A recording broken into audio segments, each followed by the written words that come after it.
Now, I'm reading now the personalities in the Philippines. It might be true, it might not be true. But then, yung sinasabi niyong due process, isa yan. Baka sakali mademanda itong mga taong ito, administrative or criminal, then they should have due process. Presumption of innocence. Lahat yan sa Constitution, ibigay ko yan. But my mouth is walang due process dito. Yung due process has nothing to do with my mouth. Walang proceedings dito, walang abogado. Ako'y nagsasalita po sa taong bayan at malaman po ninyo anong katotohanan sa ating buhay dito sa Pilipinas. Ako po'y kaisa isang presidente na gumagawa nito. Alam mo bakit? Kailangan malaman ng tao kung anong nangyayari sa bayan. It's very important for the people to know the state of things or conditions in this country. That is my sworn duty. Hindi ninyo mapigilan, and I am not afraid of sabihin ninyo na ikulong ako pag fine. Wala akong drama dyan. At sabihin ko sa inyo, totoo, pwede kong iwanan ito, ang presidency. Wala akong sabihin mo na hangal-hangal ako dyan sa duration ng tao. Ayaw kong magpakita ng Manila because it would cause traffic. I'm finished, I'm done. Wala akong honor na habulin sa buhay ko. Presidente na ako. Hindi ako makipagkompetensya dyan sa mga politiko. Trabaho ko is to take care of the Filipino, period. Now, there are things that are really reaching crisis proposal. It's not even epidemic. Kayo, Carol, it's pandemic. Yeah, it's 2 years ago, sabi ng PDEA, 3 million addicts. Noon yun. 2-3 years ago, I remember. Sabi nila, 92% of the barangays in the Metro Manila are contaminated with drug use. Nung mayor ako yung binubugbog ng human rights issue. Hindi ako nakinig sa inyo. Kasi may trabaho ako. At alam ko talagang it was really spreading like wildfire. And I was scared for my country kasi Pilipino ako. Ngayon, presidente ako, I have to worry sa lahat ng mga anak ninyo. Why? Because kung 3 million yon 2 years o 3 years ago, incremental, ibig sabihin tumubo talaga yan. Maraming na-contaminate naman kasi yung natamaan, maghanap ng biktima yon para suporta niya. Yun namang isa, and it's a vicious cycle. It is almost an internecine affair amongst sa ating Pilipino. So, ito, droga. I said, sorry. Meron ditong tumawag sa akin. But you know, if there is a rule, a law, either you enforce it or none at all. Kaya mga kaibigan, kung hindi ko basahin kasi kilala kita, ang pinakamabuti kong magawa para sa bayan, mag-resign. Ikanon ako katali. Mahiya naman ako sa kumpare ko. Nakatulong naman ito sa pagka-presidente ko. Well and good. At mabayaran kita sa anong paraan. Mabuhay ko. Kung sabihin mo may nag-orimentado dyan, tawagan mo ako. Harapin natin dalawa. Pero not this one because this is not personal to me. Hindi ko kayo kalaban. Wala akong samang loob sa inyo. Pero galit na ako ngayon. Kasali ka na. Someday, magkikita tayo. I'll start with judges. Judge Mupas of Dasmariñas, Cavite. Judge Reyes, only known, Baguio City. Judge sa Savilo RTC Branch 13, Iloilo City. Judge Casiple, Calibo, Aklan. Judge Rene Gonzales, MTC, Blanco dito. Judge Navidad, RTC, Calbayog City. Judge Ezekiel Dagala, MTC, Judge Dapa, Siargao. Mayor Rinaldo Flores, Nagilian, La Union. Dante Garcia, Tubao, La Union. Martin D. Guzman, Buwang, La Union. Marjorie Apel Salazar, Lasam, Cagayan. Goto Violago, San Rafael, Bulacan. Marino Morales, Mabalacat, Pampanga. Felix Castillo, Langiden, Abra. Ex-Mayor Eufronio Erigel, Agoo, La Union. Jesus Celeste Boying, alias Bulinaw, Pangasinan. Jose Pepe Miranda, Santiago City, Isabela.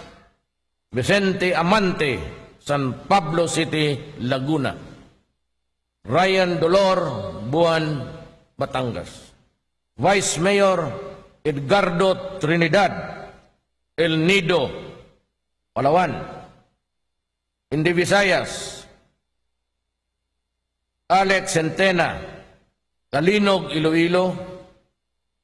Julius Ronald Pacificador, Hamtek, Antique. Jed Mabilog, I think is the mayor, Iloilo City. Sigfredo Salangotin Beta, Carles, Iloilo. Marciano Malones, Maasin, Iloilo. Sabi ko noon Nas campaigning actually, lahat ng tao doon. Lahat ng tao. Mayor, kung maaari, tulungan mo kami. Huwag ko sentimento sa inyo, Huwag ko utang. Huwag ka ba nagpangayo sa akon? So, noon daw ng Iloilo, many times, almost desperate, Mayor Andruga. So we just pray that I will win, and maybe in the fullness of God's time, I will take care of this problem. Ito, I'm sorry, kaibigan tayo, pero Marciano Malones, Maasin, Iloilo. Michael Rama, the former mayor of Cebu City. Hector Ong, Lawang, Northern Samar. Rolando Espinosa. Alam mo, hinahanap kita hanggang ngayon. Nauna ka lang kay Bato. Lahat kayong local officials. At this point, mag-ano muna ako, Beda Kanyamage, Basay, Negros Oriental. Ex-Mayor Madeline Ong, Laong, Northern Samar. Dito muna ako. All policemen, PNP personnel assigned as security guards, security personnel ng mayor I have mentioned, you are hereby relieved of your duty and immediately report to your mother unit. Wala na itong tatanggalin ko yung operational authority over them. 24 hours. Lahat, military, police, nakadikit dyan sa mga itong mga to. I give you 24 hours to report to your mother unit or I will whack you. I'll dismiss you from the service. Vice Mayor Francis Ansing Amboy, Maasin, Iloilo. Charles Sabalones, San Fernando, Cebu. run for mayor, but actually maybe the lost. Attorney Antonio Pesena of Iloilo City, Erwin Tongtong Plagata, Iloilo City. The most shabulized, is that the word? The most shabulized. Ina. Is there such a word, shabulized? You don't say that. Wala akong personal sa kanila, ha? Iloilo. Congressman, ex-congressman, J.C. Ramanava Gumaras, Congressman Party List, Jeffrey Celis, Panay Chapter. Leader ko ba ang yan? Ano? Panay Chapter. Buisit.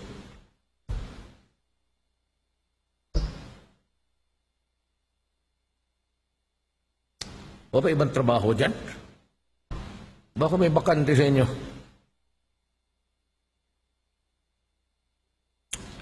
Mindanao, Abubakar Abdul Karim Afdal, Labangan, Zamboanga del Sur, Gamar Ahay Janihin, Siraway, Zamboanga del Norte, David Navarro, Pagadian City, Zamboanga del Sur, Bobby Alingan, Colambogan, Davao del Norte, Yusupa Munder Bobong Ramin, Iligan City, Lanao del Norte, Jesse Aguilera, Alegria, Surigao del Norte, Fahad Salik, Marawi City, Muhammad Ali Abinal, yung surrender. Sino ka din kasama nung yawa na yun? Dalawa sila. Jamal Dadayan, Buwa di Puso, Bontong, Lanao del Sur. Sabula, Makabago, Sagiran, Lanao del Sur. Muslim Alin Makadato, Lubatan, Lanao del Sur. Rasol Sangki, Dato Saudi, Ampatuan, Maguindanao. Montaser Sabal, Talitay, Maguindanao. Vicman Montawal, Dato Montawal, Maguindanao. Pati yung sarili niyang bayan.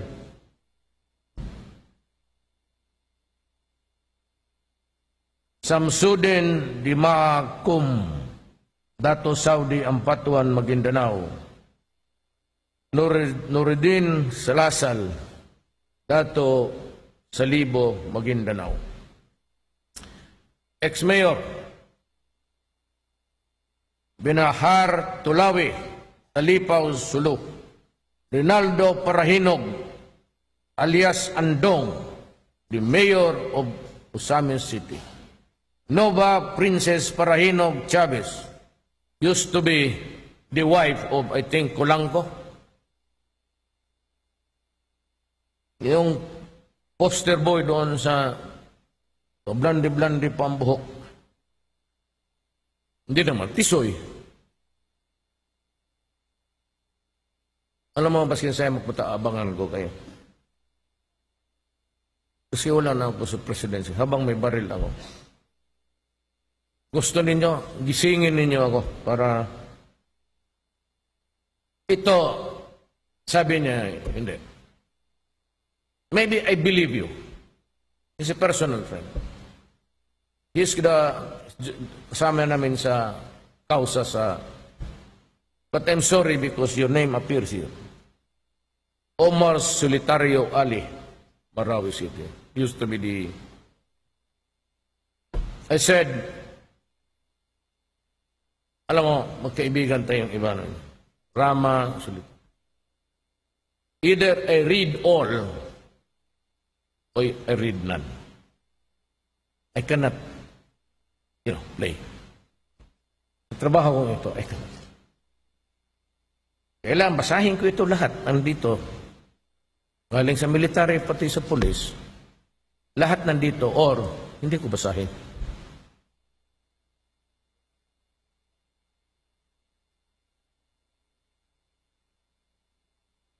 Abdul Wahib Sabal, Vice Mayor to, Talitay, Maguindanao. Otto Montawal, Dato Montawal, Maguindanao. Nida Dimagcon, Dato Saudi Ampatuan, Maguindanao. Arafat Salik, Marawi City. Rasmia Macabagos, Siguran, Lanao del Sur. Congressman Guillermo Romarate Jr., 2nd District, Surigao del Norte. Former 2nd Vice District Board Member Ricardo Parahinog Ardot. So, iba tong si kapatid siguro to.